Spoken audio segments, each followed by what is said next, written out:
drag queen, salto alto e saia justa no Osiel.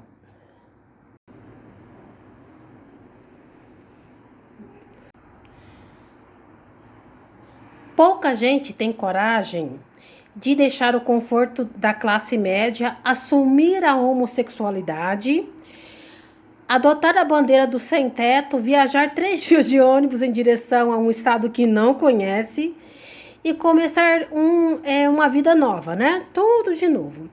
Esse tema, né, essa história foi a história verdadeira de uma drag queen, sim, isso que eu tô falando para vocês, que morou lá no início da ocupação, lá do Parque Uziel, Jardim Monte Cristo e Gleba B.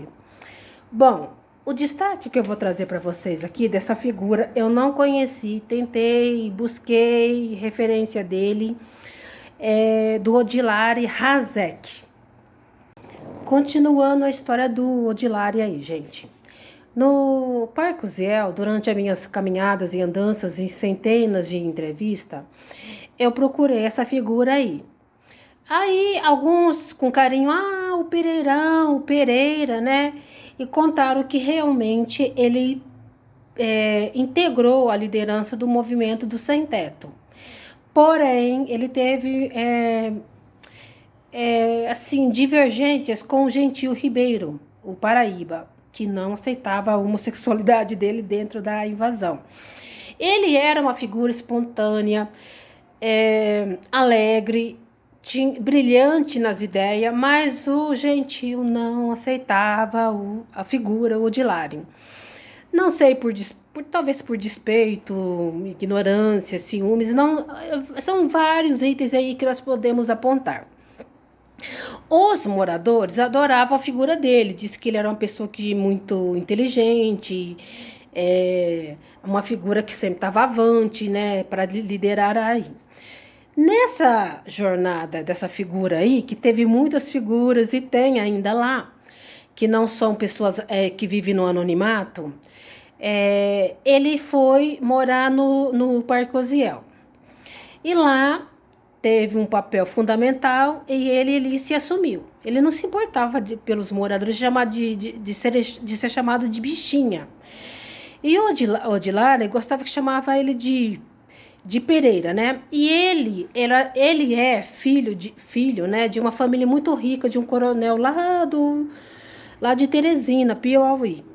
Ele teve uma filha, a mãe era lésbica, e segundo ele dizendo na entrevista, a mãe da criança morreu no parto. A esposa, né, a mulher que ele teve relação, essa lésbica, chamava Mauricéia.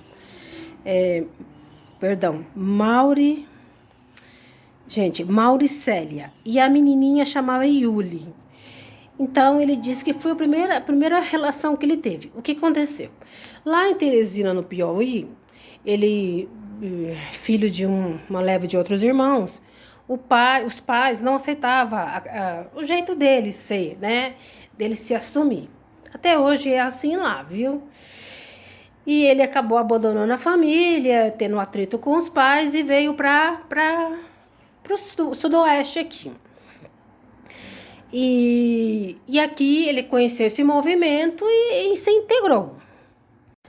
E a filha dele, a menininha Yuli, morava com os pais dele, né? Devem morar ainda, não sei, né? Há mais de 20 anos, né? Ela, na época, em 1998, ela tinha 4 aninhos, diz o Pereira aqui, né? Essa figura aqui.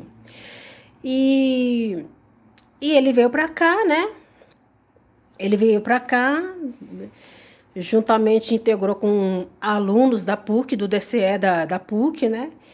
E integrou esse movimento, calçava botas altas, todo assim, maquiado. Ele não tinha receio, esse pudor de se exibir, né? E ele tinha, na época, ele morava num barraco, ele tinha 27 anos de idade, muito jovem, né?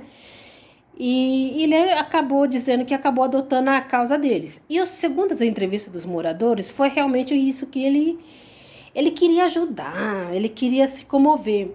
E olha que ele era filho de coronel de uma família muito abastada que não precisava de tudo isso. Mas ele saiu devido à liberdade, né? Para ter a liberdade dele, né? Então, gente, os pais só ficaram sabendo da homossexualidade do filho através de um programa de televisão que chamava. Ele estava num desfile de uma parada gay e olha, seu filho, os pais ligaram para ele, né? Ele era sustentado pelos pais até então e os pais colocaram ele contra a parede. É você? Nesse programa de televisão? Isso foi em 97, 1997. E esse programa de televisão chamava ele foi entrevistado pela Dona Luzia, né? E numa parada gay. Não, perdão. Perdão aí. Pereira, ele estava numa parada gay e ele foi entrevistado. Dona Luzia ligou 2 dias depois para ouvir do filho, né? E aí ele falou, não, só eu mesmo, né? E ele acabou não mentindo mais para os pais dele, desabafando, né? É uma história muito rica e preciosa. Você andando pela ocupação, muitos têm assim uma figura assim, o Pereira, o Pereirão, tal. Uns falam que ele foi assassinado, uns falam que ele estava naquela porque circulava uma lista lá das pessoas que iam morrer que lideravam o movimento. Mas eu tentei procurar aqui no prescrito no IML, sem sucesso não consegui. Uns falam que ele voltou lá para Paraíba, né? Uns falam que ele foi para São Paulo. Ninguém sabe dizer o paradeiro dele. Então ele deixou Teresina, né? Quando tinha 18 anos e veio para cá. Os pais dele davam uma mensalidade naquela época, era em torno de 600 a R$ 1.200. Ele morava num apartamento com outros estudantes e acabou deixando essa vida e foi para um barraco. Ele morou dentro de um barraco, sem brincadeira, ele morou. E ele quis, né? Ele se integrou a esse movimento de corpo e alma. Continuando a história, essa linda história aí do Pereira, né? Então, assim, a mãe, ela estava já sem esperança de engravidar, Dona Luzia, né? E, de repente, aconteceu algo inusitado, né? E, gente, então, assim, o Pereira, nessa entrevista, ele foi tema da capa do jornal do Correio Popular todo. Ele ficou muito famoso, né? Muito mesmo, muito comentado pela internet naquele período e também pelo bairro. Aí ele integrou, tentou engajar, né? Naquele período onde havia as passeatas para as pessoas permanecerem naquele local. Aí ele diz que com 12 anos ele descobriu a homossexualidade dele, ele foi sufocando, reprimindo, né? Aí ele conta que a mãe tinha 3 filhos e ela já não tinha mais expectativa de ter filho. E quando ele nasceu, os pais já estavam casados há 2 anos. Aí ele conta também, relata nisso, né, que o pai dele, que um movimento de sem terra lá, ocupou uma das fazendas do pai dele, né, a família dele teve uma das fazendas, né, do Maranhão ocupada por sem terra. Aí ele nasceu, uma criança grande, bonita, né? A mãe resolveu dar o nome desse garoto, né? Então, pessoal, continuando a história desse ser maravilhoso que foi o Odilari Hazek, que chamavam lá de carinhosamente de Pereira ou Pereirão. O Odilari, como eu falei, ele assumiu a homossexualidade dele, descobriu aos 12 anos de idade. E ele foi reprimindo e quando ele já estava jovem, ali ele percebeu que ele era um ser diferente, né?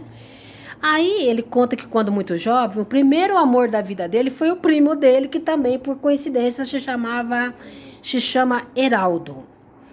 É um primo dele, né? Que foi o primeiro, né? Que é primo por parte de um pai, ok?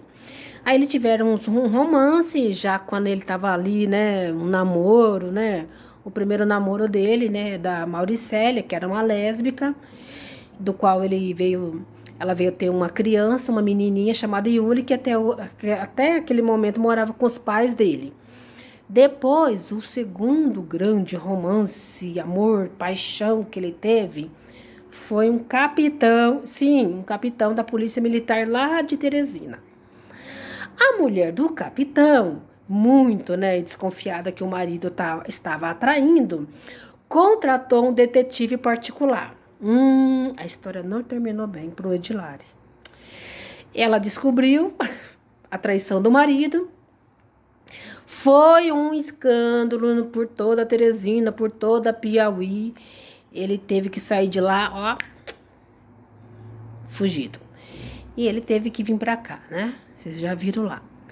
E foi um escândalo muito grande, do qual foi o maior comentário lá. E ele foi ameaçado, ele teve que sair de lá devido a esse escândalo aí. Ele teve que vir pra São Paulo, né? Ele, naquele período ele estudava, fazia curso no culto à ciência, né? Ele estava cursando, tinha simpatia de todos os colegas lá. E achou um movimento, uma simpatia, né? Quis interagir e entrou, né? E ele engajou aquilo no que ele acreditava. Ele fazia o que ele acreditava. Bom, a homossexualidade dele, ele não via como uma doença. Ele disse que aquilo lá não ele dizendo de si, não é uma doença. Há muito preconceito e discriminação, isso ele tem razão, né?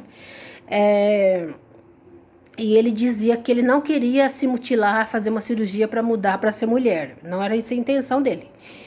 Ele era um homem homossexual e preferia manter as características dele ali. Então não era essa a intenção dele se mutilar, se transformar numa mulher de seio, de silicone, ser o que ele é, né? E ele estava pensando, se estava dividido entre ficar aqui ou ir embora, né, para Teresina, né? Bom, uns dizem que realmente ele foi, que ele deve ter ido para lá. Uns falam que ele morreu, eu não sei. Mas quando esse vídeo aí viralizar, quem sabe eu não possa ter aí um contato com esse ser tão maravilhoso aí. Olá, Heraldo, né, ou Dilari Razek, como o pessoal colocava aqui, né, no jornal, né, drag queen, troca conforto de bairro nobre da capital do Piauí, pela causa do sem-teto de Campinas, né? A matéria foi feita pela Solange Celeri, e muito bem feita, né? E, como diz, especial para o Correio. Essa matéria foi no dia domingo, dia 23 de agosto de 1998. Pessoal, essa figura eu precisava separar especial para trazer para vocês aí. Um beijo para vocês.